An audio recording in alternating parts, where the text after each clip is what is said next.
malam hari ini kita akan memulai membaca kitab yang baru ya setelah selesai pembacaan kitab Min Sunanillah fi Ibadih yang kemarin. Ini adalah kitab yang keempat berarti ya yang kita baca pada setiap malam Rabu. Dulu kita membaca kitab Mafahim Yajib an Tusahhah, kemudian kitab Istifta'at An-Nas, dan yang terakhir yang sekarang baru kita mulai adalah kitab Fiqhus Sirah. Nah, kitab Fiqhus Sirah ini juga ditulis oleh penulis yang sama dengan penulis kitab kemarin, yaitu Syekh Muhammad Said Ramadan Al-Buti, seorang guru besar di Universitas Damaskus di Suriah, seorang ulama besar Ahlus Sunnah wal Jamaah yang menjadi rujukan umat Islam di banyak negara. Terkait dengan biografi beliau, saya kira saya sudah menceritakannya secara panjang ya pada pertemuan-pertemuan yang lalu. Bagaimana biografi beliau dari segi keilmuannya, perjuangan dakwahnya, kemudian kitab-kitab yang beliau tulis dan seterusnya. Dan beliau menulis kitab itu lebih dari 70 judul ya. Jadi sebetulnya beliau menulis kitab itu sangat banyak sekali gitu. Meskipun kitab yang ditulis oleh beliau itu cenderung tidak besar berjilid-jilid, tapi kitab-kitab yang beliau tulis itu selalu menjadi bestseller ya. Jadi kitab-kitab beliau ini selalu menarik di masyarakat, dan kitab-kitab yang beliau tulis itu selalu mengandung kebaharuan ya. Selalu mengandung kebaharuan dan bisa dibilang selalu orisinil. Belum ya, dimana tema-tema yang beliau tulis itu rata-rata adalah tema yang belum pernah ditulis oleh ilmuwan-ilmuwan yang lain, atau kalaupun sudah ditulis, beliau ini menuliskannya dengan ciri khas, dengan ya intinya dengan satu hal yang menarik dan baru gitu. Dan yang akan kita mulai baca pada malam hari ini adalah kitab yang berjudul Fiqhus Sirah An-Nabawiyah ya. Dari judulnya rekan-rekan tentu sudah tahu ini akan membahas apa, yaitu membahas sejarah kehidupan Nabi. Fiqhus Sirah An-Nabawiyah ya. Fiqhus Sirah An-Nabawiyah. Saya mungkin nggak usah panjang-panjang menjelaskan soal apa itu fikih, apa itu sirah ya. Yang jelas karena itu terlalu teknis. Yang jelas begini, dari sekian banyak kitabnya beliau yang lebih dari 70 itu, kitab ini adalah salah satu yang paling banyak dibaca oleh umat Islam. Maksudnya paling mendapatkan sambutan paling besar ya di antara kitab-kitab beliau yang lain. Jadi begini, rekan-rekan sekalian, ada 3 kitab beliau yang apa di atasnya bestseller itu?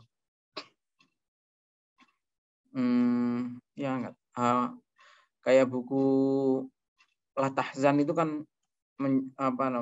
istilahnya apa itu? Kalau di atasnya bestseller itu. Jadi udah beliau itu buku-bukunya banyak bestseller. Nah, 3 kitab ini adalah kitab yang paling laris, paling banyak dibaca oleh publik. Yang pertama adalah kitab Kubrul Yaqiniyat, itu bercerita tentang akidah. Yang kedua adalah Syarah Hikam 4 jilid. Syarah Hikam yang beliau tulis ini adalah Syarah Hikam termasuk syarah yang paling populer yang ada hari ini, yang menjelaskan tentang kitab Al-Hikam Al-Athaiyah. Bahkan kitabnya ini sudah diterjemahkan ke dalam bahasa Indonesia. Dan yang ketiga, kitab beliau yang paling banyak dibaca itu adalah kitab yang insya Allah akan kita mulai pembacaannya pada malam hari ini, ya, yaitu kitab Fiqhus Sirah. Namun sebelum memulai pembacaan, mari kita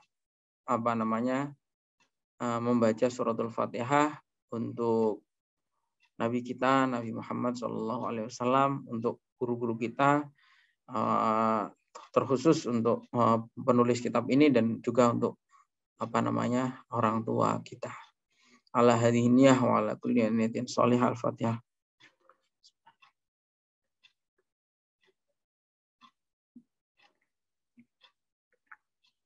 Baik, mudah-mudahan dengan bacaan suratul Fatihah tadi, pembacaan kitab ini berjalan lancar, mendapatkan manfaat dan diberkahi. Ya.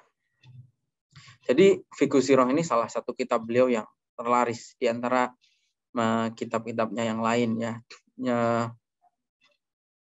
Bahkan kitabnya ini dibaca oleh pecinta beliau dan pembenci beliau. Satu kitab kalau dibaca oleh pecintanya itu biasa, ya. Tapi kalau ada orang-orang yang benci kepada beliau lalu membaca kitab beliau, itu kan luar biasa gitu. Ya.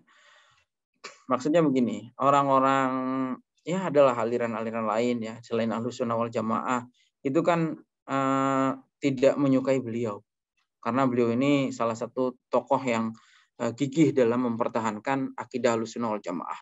Tapi meskipun kelompok-kelompok lain tadi itu tidak menyukai beliau, tapi tetap membaca kitab-kitab beliau.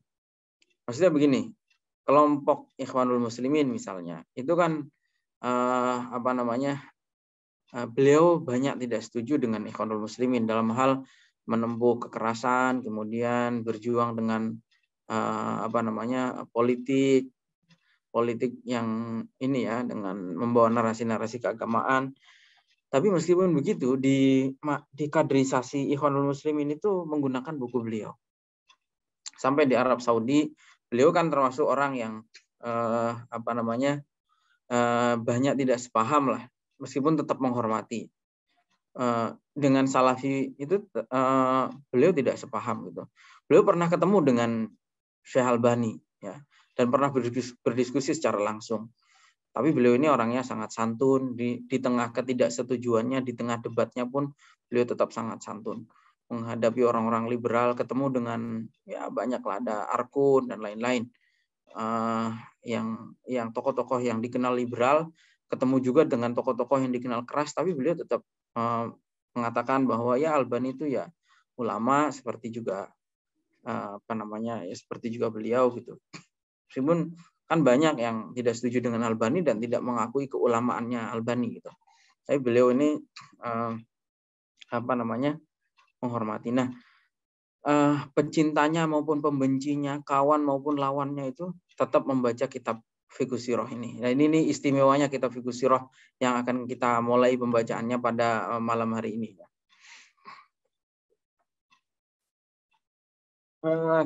Sirah Nabawi sendiri adalah termasuk ilmu yang, kenapa saya memilih melanjutkan membaca kitab ini, karena Sirah Nabawi ini termasuk salah satu cabang disiplin ilmu yang paling penting dan utama untuk dipelajari oleh seorang muslim.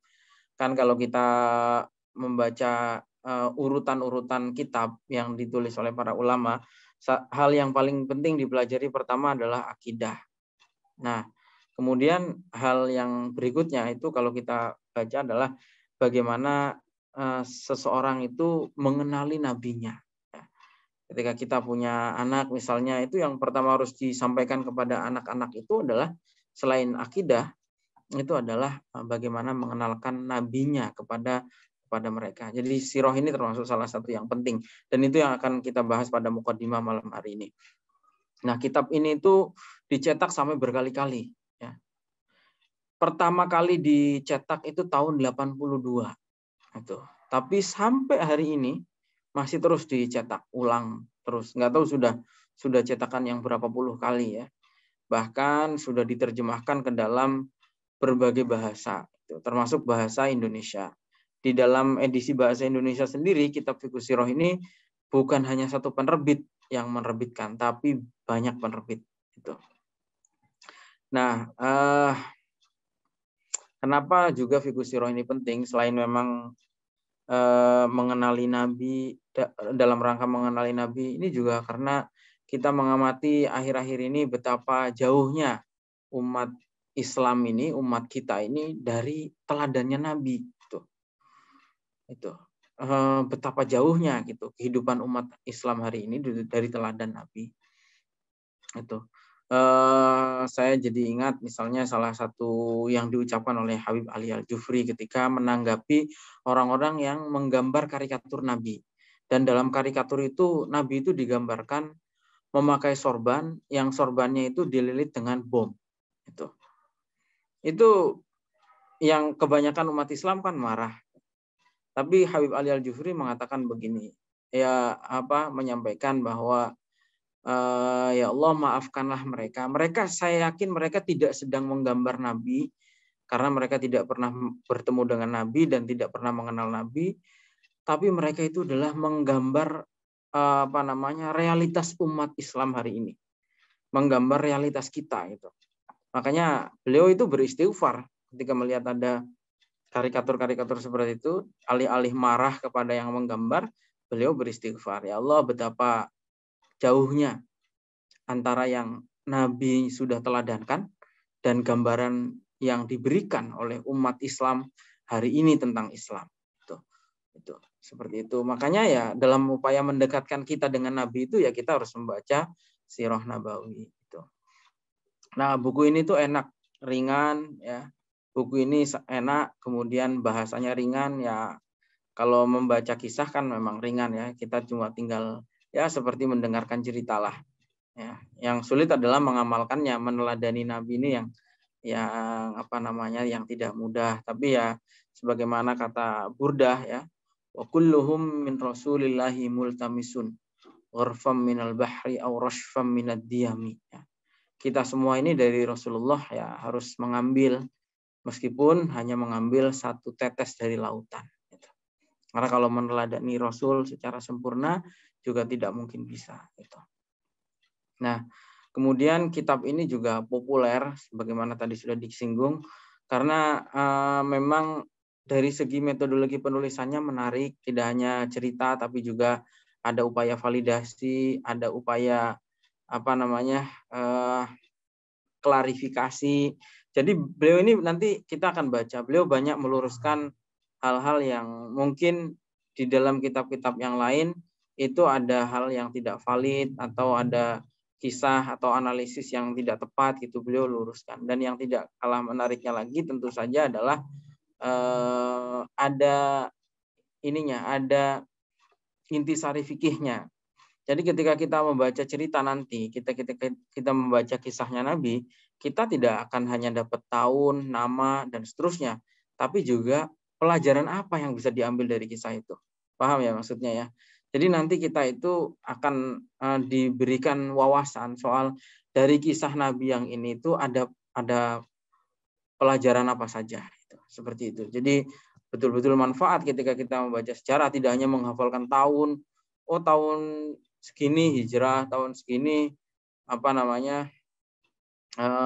haji misalnya, tahun segini perang ini tidak aktornya ini jadi tidak hanya menghafal tahun dan nama tapi juga akan mendapatkan pelajaran dari kisah-kisah itu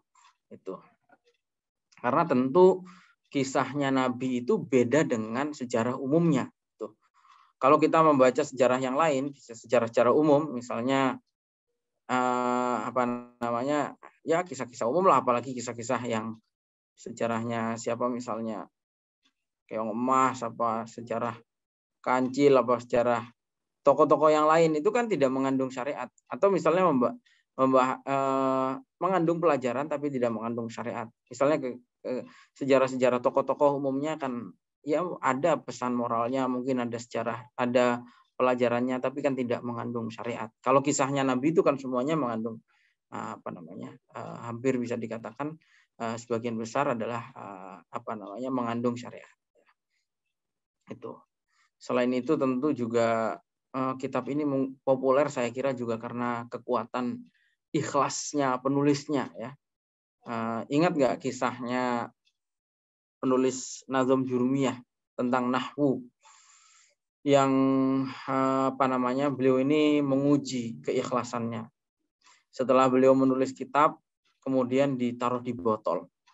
Kemudian setelah ditaruh di botol dilempar ke laut. Dia bilang, kalau memang seandainya saya itu menulis kitab ini dengan ikhlas, kitab ini pasti akan dibaca oleh orang. Tapi kalau saya tidak ikhlas dalam menulis kitab ini, pasti ini akan tenggelam di lautan. Dan ternyata karena keikhlasan penulisnya itu, kitab Jurumiyah yang ditulis ratusan tahun yang lalu dan waktu itu dibuang ke laut, masih bisa kita baca pada hari ini. Dan dibaca di banyak madrasah, di banyak pesantren, di banyak perguruan tinggi. Itu kekuatan ikhlas ya. Makanya kita juga melakukan sesuatu apapun itu ruhnya ya ikhlas itu. Karena tanpa keikhlasan suatu perbuatan, suatu amal itu ya tidak ada artinya apa-apa. Dan ikhlas itu ya mudah diucapkan tapi tidak mudah diamalkan. Karena kita itu manusia mempunyai motivasi-motivasi syahwat-syahwat yang tersembunyi kadang-kadang yang itu merusak keikhlasan kita. Tapi ya tidak boleh berputus asa, tetap harus berusaha dan berdoa supaya kita bisa. Jadi itu kitab ini populer karena tadi ya upaya-upaya tadi. Di antaranya beliau ini mengatakan bahwa ya orang menulis kitab sirah, menulis jadi gini, salah satu yang beliau bantah itu adalah metodologi yang disebut dengan metodologi penulisan sirah alal manhaj al-asri atau dengan menggunakan metodologi modern. Sebetulnya penggunaan istilah modernnya kenapa beliau kritik? Karena ini banyak orang menulis kitab sejarahnya Nabi dengan katanya menggunakan metode modern tapi menghilangkan unsur kenabiannya gitu. Menghilangkan aspek nubuahnya. Jadi ada sebagian orang tertentu yang menulis kitab sejarahnya Nabi tapi pengen semuanya itu masuk akal gitu. Akhirnya apa? Ketika menulis kisahnya burung ababil misalnya, di situ diceritakan burung ababil itu penyakit cacar gitu.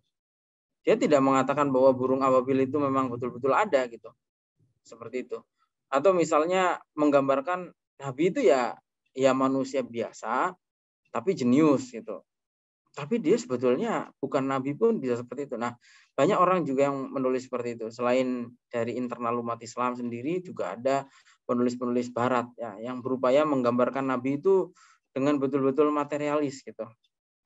Upaya yang dilakukan Nabi itu ya bukan wahyu, tapi gerakan revolusi kiri melawan gerakan kanan gitu, misalnya seperti itu. Nah, ada penulis-penulis yang menggambarkan kisah seperti itu. Nah, beliau nggak setuju. Karena beliau mengatakan bagaimanapun Muhammad adalah seorang nabi. Muhammad itu menjadi jenius karena memang nabi. Gitu. Jangan dibolak-balik gitu karena dia jenius kemudian jadi nabi. Enggak. Dia nabi dulu baru jenius gitu. Seperti itu gambaran yang di antara gambaran-gambaran yang ingin beliau sampaikan. Mengkritik diantaranya kalian mungkin tahu ya, Hussein Haikal itu punya kitab juga tentang sejarah Nabi dan populer, nama kitabnya itu Hayatu Muhammad itu Syekh Muhammad Said Ramadan Al-Buti penulis kitab ini itu mengkritik juga apa-apa yang ada beberapa hal yang ditulis di dalam kitab tersebut oleh Hussein Haikal. Itu. Oke, saya kira pendahuluannya itu. Mari kita buka kitabnya ya. Jadi secara singkat sebagai prolog itu tadi ya. Nah, baik, silahkan rekan-rekan sudah download kan ya kitabnya ya. Jadi ini yang kita baca ini dari versi PDF ya. Yang dicetak ini tahun 91. Ini waktu tahun 91 yang teman-teman juga pada saat itu mungkin belum lahir. Itu kitab ini sudah cetakan yang ke-8. Judulnya adalah Fiqhus Sirah An-Nabawiyah Ma'amu Jazin li Tarikhil Khilafah Ar-Rasyidah. Jadi nanti di dalam kitab ini itu tidak hanya membahas sejarahnya Nabi, tapi di akhir juga akan ada pembahasan soal Khulafaur Rasyidun. Baik, mungkin untuk memudahkan saya share screen saja.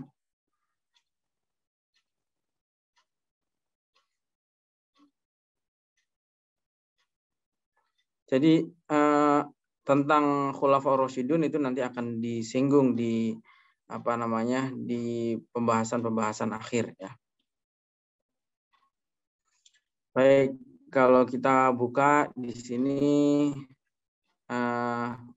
ini kitab cetakan Darul Fikr ya.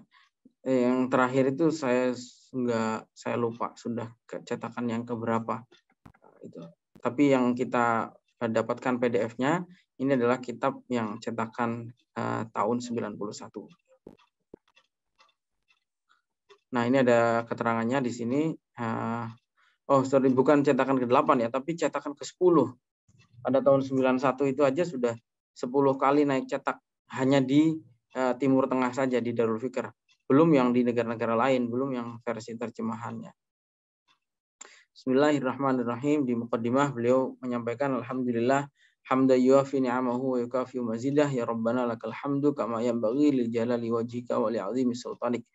Wassalatu wassalamu ala sayyidina Muhammadin wa ala alihi washabbihi ajma'in. Wassallallahu ayahdiyana sawa asyiratihil mustaqim. Ya. Seperti biasa semua ulama menulis kitab pasti dengan basmalah. Hadisnya sudah tahu lah ya.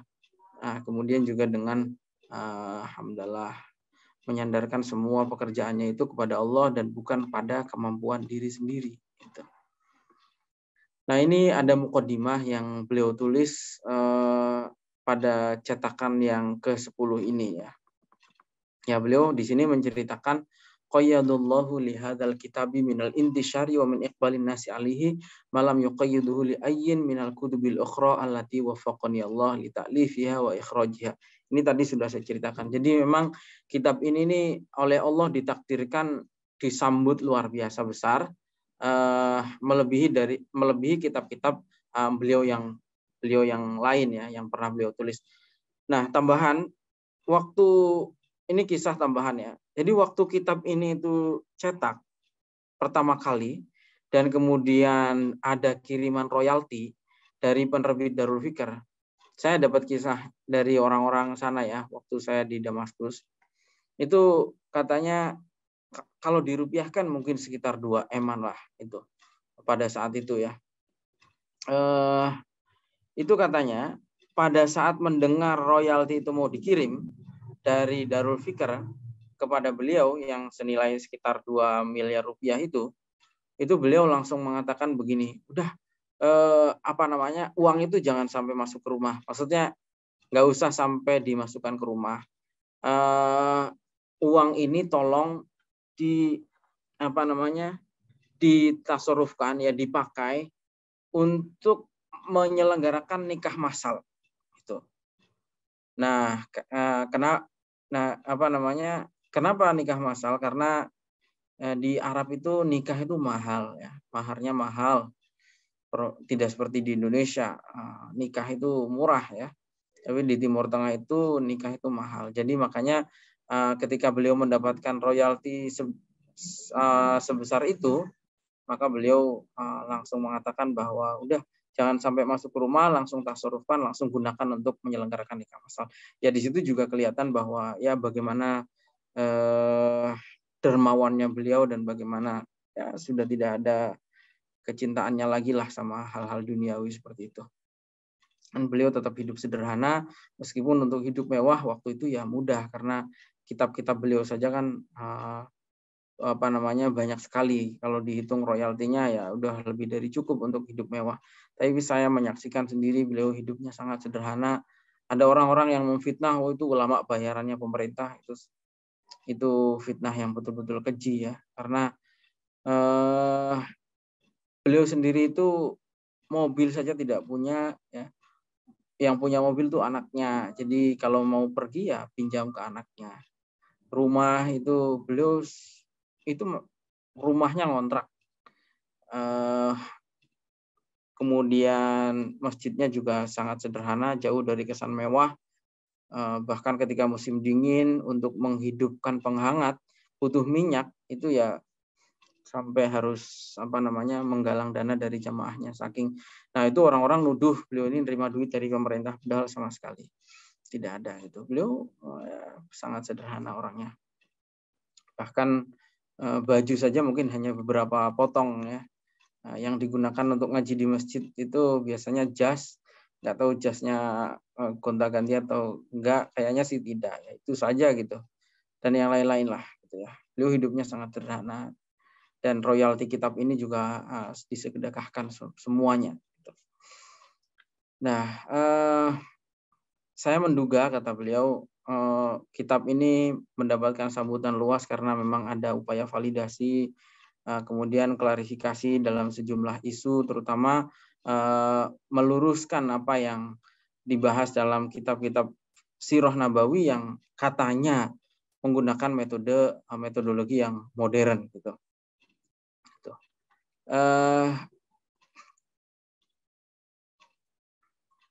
Mereka itu kebanyakan kata beliau yang beliau klarifikasi adalah orang-orang yang menuliskan sirahnya Nabi tapi hanya sebatas menggambarkan kebesarannya Nabi sebagai manusia. Itu bahwa beliau itu manusia yang agung, ya manusia yang agung saja, tapi tidak pernah menyinggung soal kenabiannya gitu. Beliau ini digambarkan sebagai penaklukan-penaklukan yang dilakukan oleh Nabi itu adalah revolusi kiri katanya, untuk melawan revolusi kanan yang radikal gitu, misalnya seperti itu. Jadi gambaran-gambaran sebagian sejarawan yang menulis kisahnya Nabi itu seperti itu, menulis sejarah Nabi secara materialistis, maunya menggunakan analisis yang mengatasnamakan ilmiah dan menyingkirkan hal-hal yang ghaibiyah ataupun termasuk wahyu. Nabi itu yang nggak mendapatkan wahyu, tapi Nabi itu ya sebatas manusia yang jenius gitu. Nah, isu-isu semacam itu yang diklarifikasi oleh beliau gitu. Begitu juga yang lain-lain ya, soal bagaimana beliau menjadi seorang pemimpin negara, menjadi seorang panglima perang, digambarkannya sebatas aspek-aspek materialistiknya. Nah, tapi nyatanya kata beliau, toh ternyata kitab yang saya tulis meluruskan atau mengklarifikasi metode-metode yang katanya modern itu nyatanya disambut secara luas. Ini menunjukkan bahwa ya suatu hal yang hak itu tidak mungkin disingkirkan oleh suatu hal yang batil. Gitu. Jadi itu keyakinan beliau. Kalau kita benar, ya sampaikan kebenaran itu. Kebenaran akan menemukan logikanya sendiri katanya gitu, kata filosof ya. Jadi ya kebenaran tuh pasti menang gitu. Makanya ketika ada yang menulis yang dianggap oleh beliau kurang tepat tadi, ketika beliau mengklarifikasi, nyatanya sambutan publik itu baik gitu. Dan bisa jadi mungkin kata beliau ya memang orang-orang menulis yang versi terbaru tadi itu karena motivasi-motivasi tertentu gitu.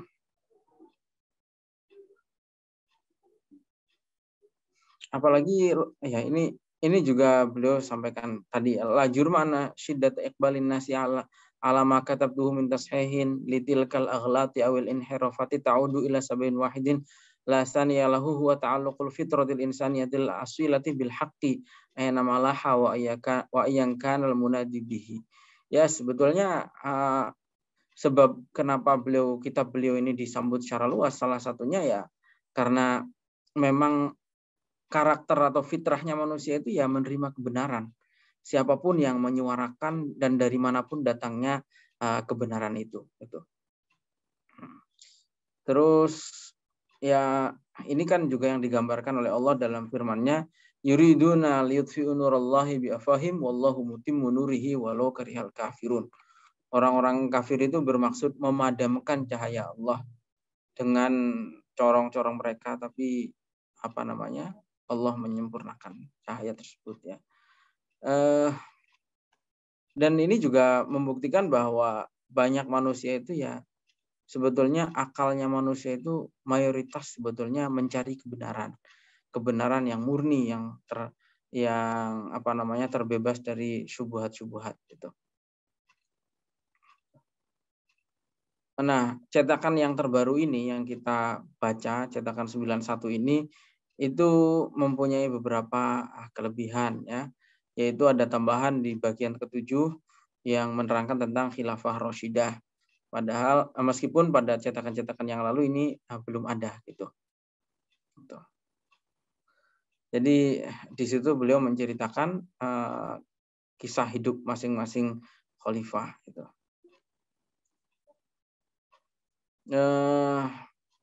Baik, ini tahun 91 ada di dalam cetakan ini juga ada muqaddimah cetakan yang ke-8 ya.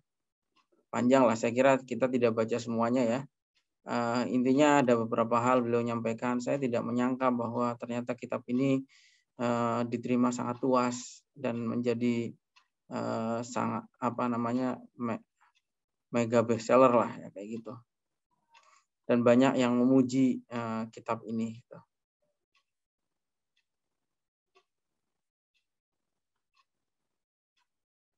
Banyak poin-poinnya sebetulnya.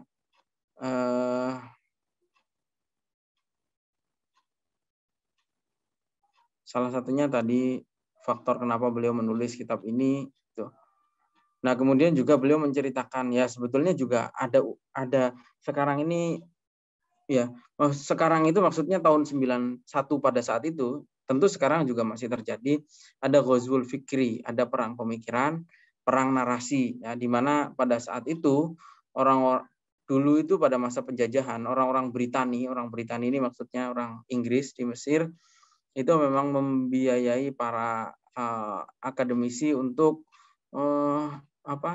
melakukan perang pemikiran, itu, dan untuk melemahkan agama umat Islam pada saat itu. Karena agama ini adalah sumber perlawanan terhadap penjajah. Karena itu Inggris ingin agama ini dilemahkan. Gitu. Makanya ditulislah bahwa enggak, sebenarnya Nabi itu ya enggak menerima wahyu, tapi karena Nabi ini orang cerdas, akhirnya Nabi bisa menciptakan agama Islam gitu dan seterusnya lah. Gitu. Nah, itu namanya perang pemikiran, perang narasi yang sebetulnya menjadi perang yang populer hari ini. Jadi sebetulnya perang yang paling dahsyat hari ini itu bukan perang senjata, tapi perang narasi. Banyak negara yang hancur karena narasi. Tidak ada militer yang masuk, tapi negaranya hancur.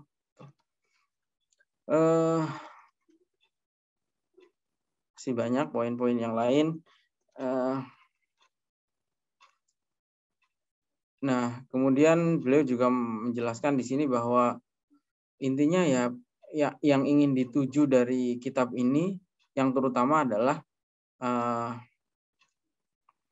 mengkonter tulisan-tulisan yang menguntungkan atau yang seakan-akan dipesan oleh Inggris, oleh penjajah Inggris pada saat itu.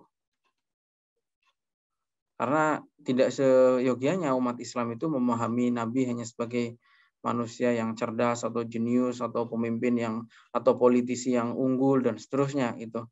Karena dan dibarengi dengan upaya mendegradasi kenabian beliau.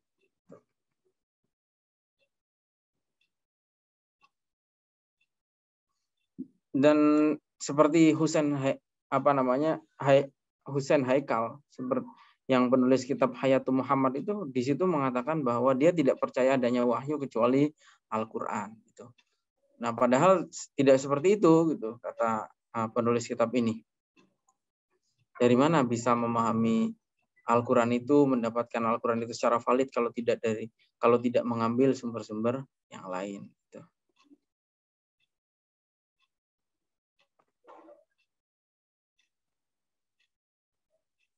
Dan larisnya kitab ini juga membuktikan bahwa upaya membelokkan sejarah atau menarasikan sejarah Nabi secara tidak tepat itu tidak berhasil gitu.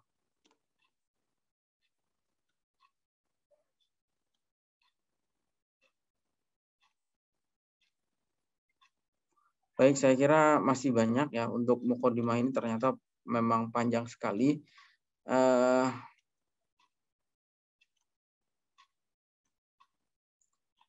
Nah, ini tahun 68 bukan 86 ya. Ini kitab pertama kali ditulis cetakan ke-8-nya itu tahun 68. Itu memang sudah lama sekali ya.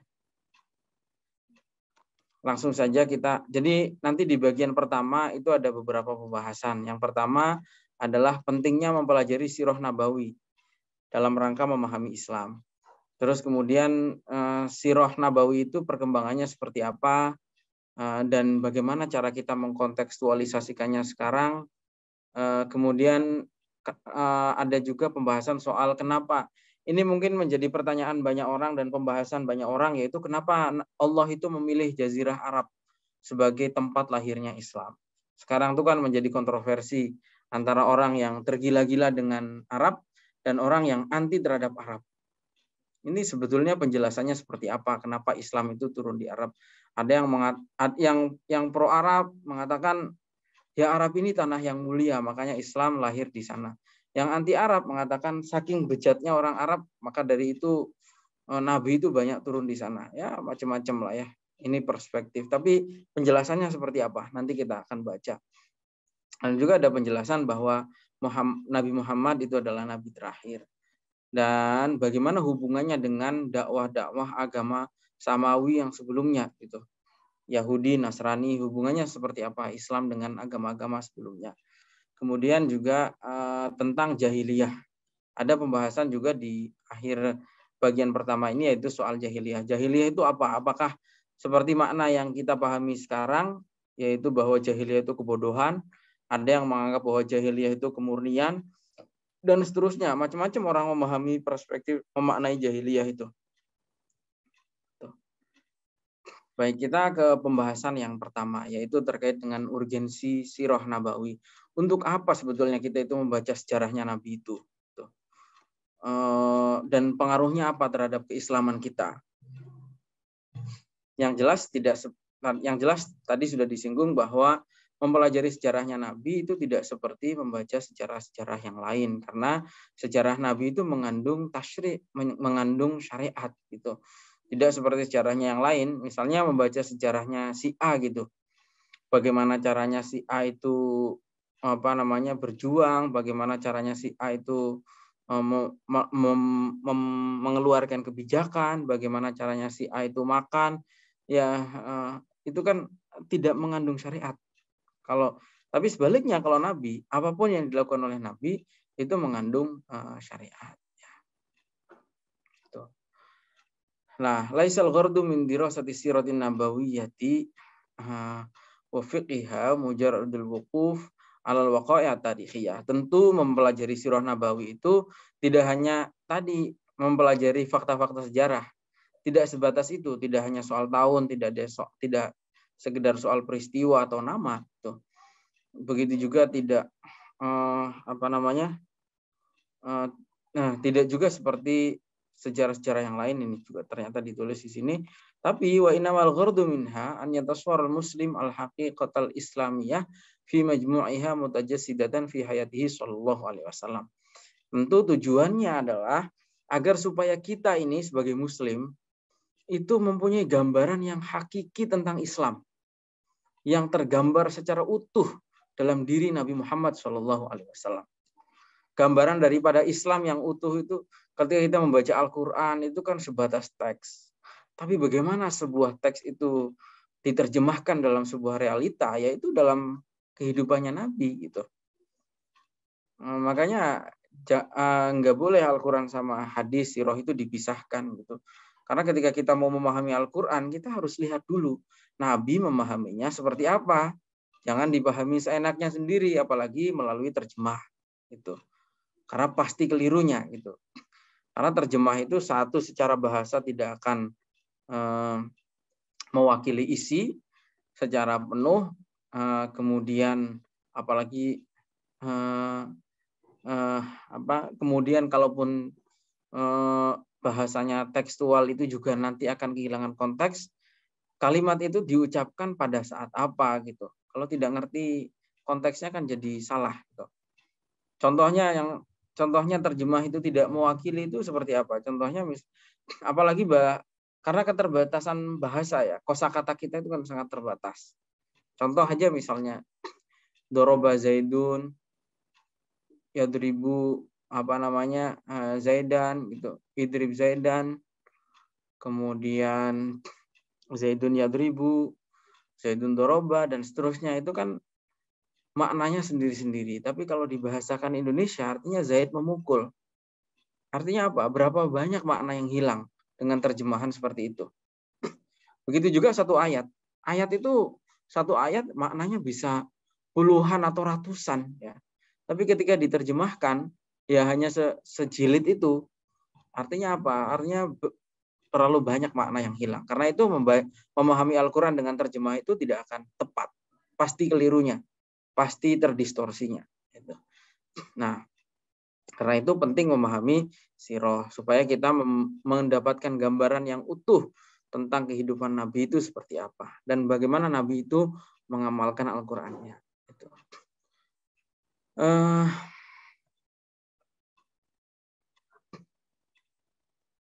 Baik, jadi yang pertama, kalau mau dirinci itu tadi tujuan globalnya. Yang kalau mau dirinci, yang pertama tentu adalah mengenali sosoknya Rasulullah itu seperti apa. Melalui kehidupannya, kondisi tindakan-tindakan yang beliau lakukan, kemudian bagaimana beliau ini mendapatkan wahyu dan seterusnya. Itu yang pertama. Yang kedua adalah mempelajari sirah itu penting karena dengan mempelajari sirah itulah seorang muslim seperti kita itu mendapatkan gambaran tentang sosok yang agung dalam setiap lini kehidupan. Itu. Dan sebagaimana kata Al-Qur'an, Nabi Muhammad inilah teladan yang menjadi uswatun hasanah ya. Yang sudah hafal semualah ayatnya. Dalam setiap sisi kehidupan gitu. Ya ini sudah ayatnya ada di sini. Laqad kana lakum fi Rasulillahi uswatun hasanah. Apapun pilihan hidup kita, yang paling baik adalah mengikuti jalan hidupnya Nabi. Yang ketiga, ya tinggal nanti dikontekstualkan ya tadi ya. Maksudnya mengikuti jalan hidupnya Nabi itu ya tidak harus semuanya plek sama persis secara tekstual, tapi dilihat substansinya. Makanya nanti akan ada intisari fikihnya. Itu yang penting gitu. Karena kalau sekedar niru plek, ya kita nggak makan nasi nanti. Makannya harus kurma, harus gandum. Ya. Nah, makanya apa intinya? Inti-inti yang disyariatkannya itu apa? Kemudian substansinya, esensinya itu apa? Supaya kita itu mengikuti Nabi itu secara tepat. Itu. Jangan sampai kehilangan visinya gitu. Nah, yang ketiga adalah dengan mempelajari sirah itu kita akan dimudahkan memahami Al-Qur'an dan juga merasakan ruhnya Al-Qur'an dan mengerti tujuan satu ayat diturunkan itu. Karena turunnya ayat itu kan berbarengan dengan kehidupannya, peristiwa-peristiwa dalam kehidupan Nabi gitu. Jadi dengan memahami peristiwa-peristiwa itu kita akan mendapatkan konteks dari suatu turunnya ayat itu. Yang keempat adalah tujuan pentingnya mempelajari sirah itu karena supaya kita ini mendapatkan wawasan dan pengetahuan tentang Islam yang benar, baik itu akidah, persoalan hukum, persoalan akhlak, yang jadi parameter adalah Nabi gitu. Jadi kita Islam tuh nggak boleh ngarang-ngarang gitu, nggak boleh ngarang-ngarang sendiri itu, tapi harus harus melihat dulu itu apa yang diteladankan atau pesan yang disampaikan oleh Nabi itu. Yang kelima adalah bagi para guru, bagi para dai, Nabi itu adalah satu gambaran yang hidup tentang sosok pendidik ya. Karena Nabi Muhammad SAW itu adalah seorang muallim, seorang pendidik, seorang nasihan, seorang yang suka memberi nasihat, murabbian, seorang bukan hanya seorang pengajar tapi juga seorang murabbi, seorang pendidik ya.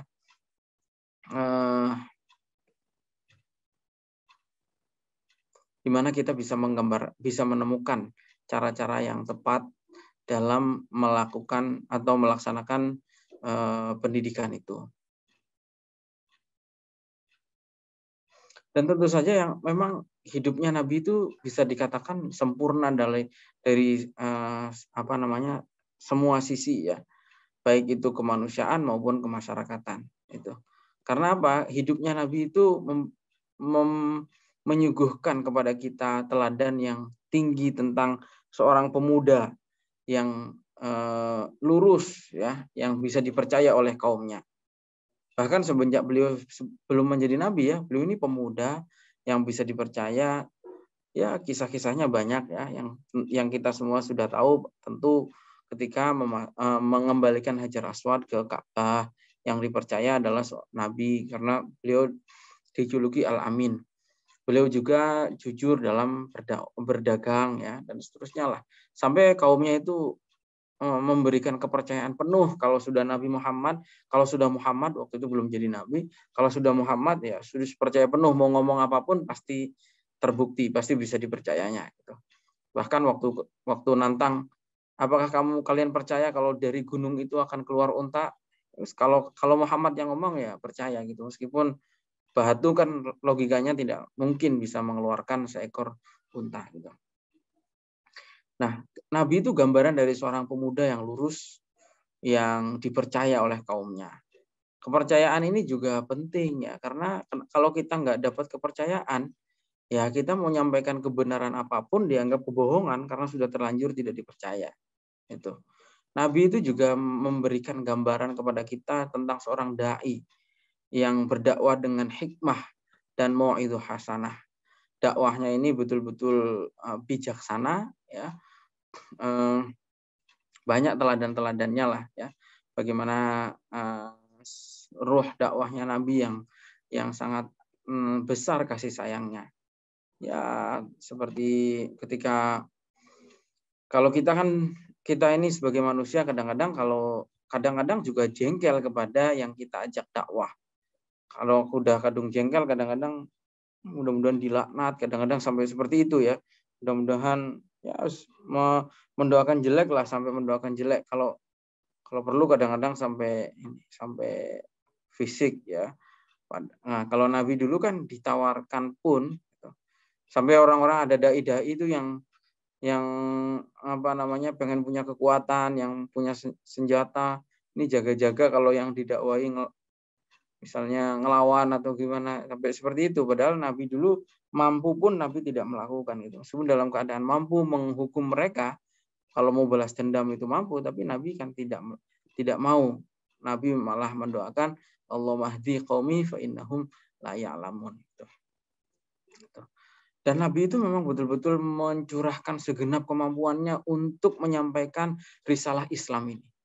Jadi hidupnya Nabi itu ya tidak santai-santai. Nabi itu hidupnya ya berjuang siang malam untuk tersampaikannya dakwah Islam. Gitu. Nah, selain sisi-sisi tadi, Nabi itu juga adalah Roisud Daulah, seorang pemimpin negara gitu, yang menjalankan politiknya dengan piawai, dengan sangat cerdas dan hikmah. Ya, gambaran ideal kita kan negara itu negara Madinah. Negara yang rasa persaudaraannya kuat, keamanannya juga terjamin, ekonomi dan seterusnya ya. Zaman itu belum ada polisi tapi tidak ada maling dan seterusnya. Nah, selain Nabi sebagai seorang pemimpin negara, beliau juga adalah wala zauj al-misali fi husni muamalatihi. Beliau juga adalah seorang suami yang idaman gitu. Bagaimana muamalahnya dengan istri-istrinya, interaksinya seperti apa, kesabaran beliau menghadapi istri-istrinya. Nabi itulah adalah seorang suami yang idaman. Makanya Nabi itu ya setiap sisi kehidupannya selalu menarik. Makanya ada banyak ulama yang menulis khusus Nabi sebagai seorang suami, menulis khusus Nabi sebagai orang tua, bagaimana menulis khusus Nabi sebagai seorang ekonom, menulis khusus Nabi sebagai politisi, itu kan semuanya ada ya buku-bukunya gitu. Jadi sisinya Nabi itu bukan hanya ritual peribadatan, tapi juga yang lain, sebagai seorang pemimpin, sebagai seorang suami, sebagai seorang tokoh masyarakat, sebagai seorang panglima, sebagai seorang bapak gitu.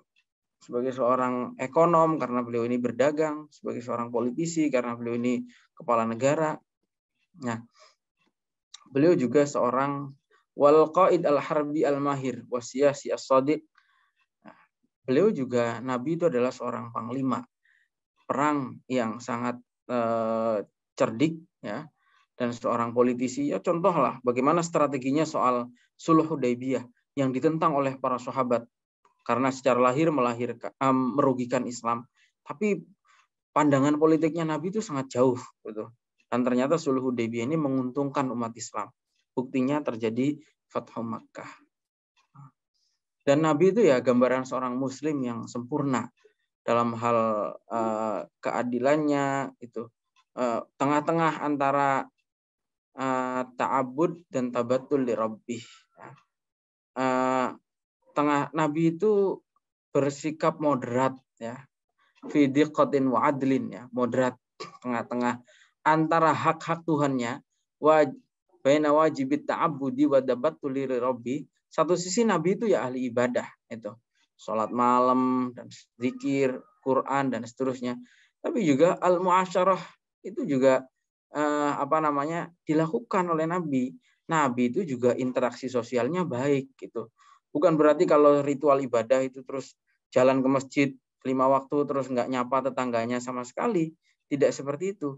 Tapi yang dicontohkan oleh Nabi itu adalah moderat, pertengahan, seimbang antara ritual ke atas, ibadah yang bersifat horizontal, dan ibadah vertikal. Interaksi sosialnya Nabi itu baik sama tetangga-tetangganya, sama keluarganya, sama lingkungannya, semuanya ya. Hampir semua lingkungannya yang ada di sekitar Nabi itu merasakan kebaikan dari Nabi itu.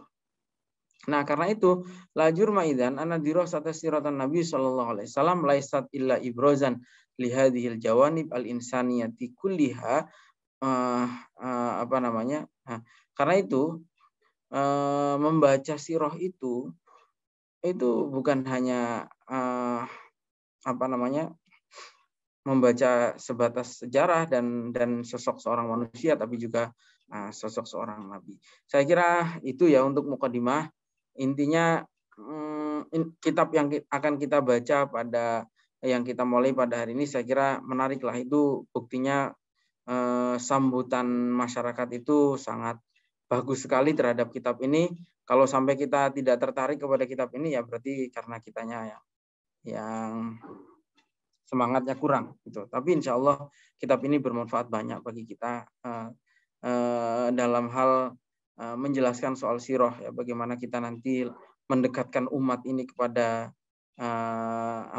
tradisinya Nabi, kemudian juga bagaimana kita mendapatkan teladan, bagaimana kita memahami Islam secara lebih komprehensif dengan memahami sirah nabawi. Karena bagaimanapun antara kehidupan Nabi dan ajaran Islam ini adalah suatu hal yang tidak terpisahkan gitu.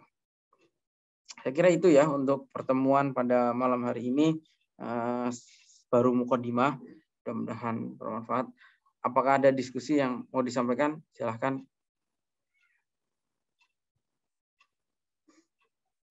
Ada yang mau menyampaikan sesuatu? Kalau tidak ada, cukup ya kita akhiri untuk mukadimah malam hari ini.